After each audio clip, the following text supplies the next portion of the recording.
Hey everyone, quick biochemistry basics here. Let's talk about HPLC.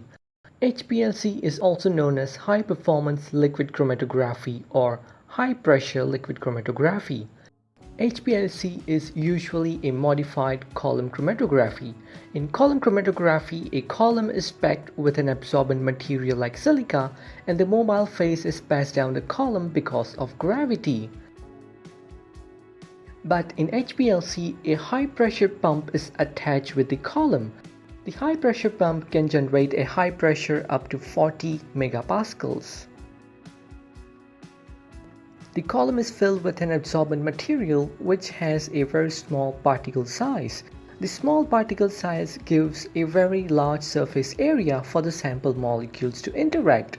As a result, the efficiency of separation increases, giving high resolution. Let's see the components of HPLC. The column is made up of stainless steel which can withstand a very high pressure up to 50 megapascals. The length of the column can vary from 5 to 25 centimeters and have an internal diameter of 4.5 millimeter. The flow rate of mobile phase through the column is usually 1 to 3 ml per minute. The stationary phase. As discussed earlier, the stationary phase is made up of an adsorbent material that has a very small particle size. The particle size is kept uniform to obtain a better performance. Usually chemically modified silica, divinyl benzene, etc. are commonly used as a stationary phase. The mobile phase. The mixture of different solvents can be used as a mobile phase. The solvent used depends on the type of sample molecules which are to be separated. The mobile phase solvent can be polar or non-polar. The mobile phase is usually kept in the solvent reservoir. The solvent reservoir is attached with a pump which pumps the mobile phase in the column with a high pressure. Just before HPLC column, there is an injector which allows introduction of the sample in the column. The detector. In order to detect the eluate that is sample coming out of the column, the HPLC column is attached with a detector. Different types of detectors such as UV detector, IR detector, fluorescence detector, refractive index detector, mass spectrometer, electrochemical detectors, etc. can be used. The detectors are connected with a computer which collects the information. Now let's see the working of HPLC. As the sample molecules get separated, they are detected by the detector and a peak is obtained on the computer. This peak is plotted with respect to the retention time.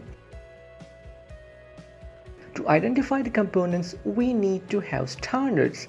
Let's understand this with an example. Let's say we run glucose as our sample and the peak of glucose is obtained at 5 minutes. Next, we run sucrose as our sample and the peak of sucrose is obtained at 8 minutes. Now we analyze the unknown sample for the detection of sugars present in it. Many peaks are obtained in the chromatogram. The peak obtained at 5 minutes indicates the presence of glucose. However, there is no peak at 8 minutes which indicates that sucrose was absent in our sample. The remaining two peaks are still unknown as we don't have any standards to compare their retention time. This is how the detection of sample is done in HPLC, and for the detection we must have the standards. Using HPLC, it is also possible to find the concentration of sample, but before doing so, we need to have standard curve.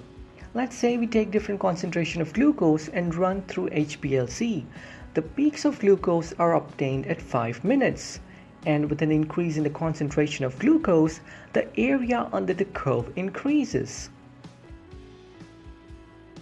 Once the standard information about the area under the curve and the concentration of glucose is obtained, just by measuring the area of glucose peak in the unknown sample, the concentration of the glucose can be estimated.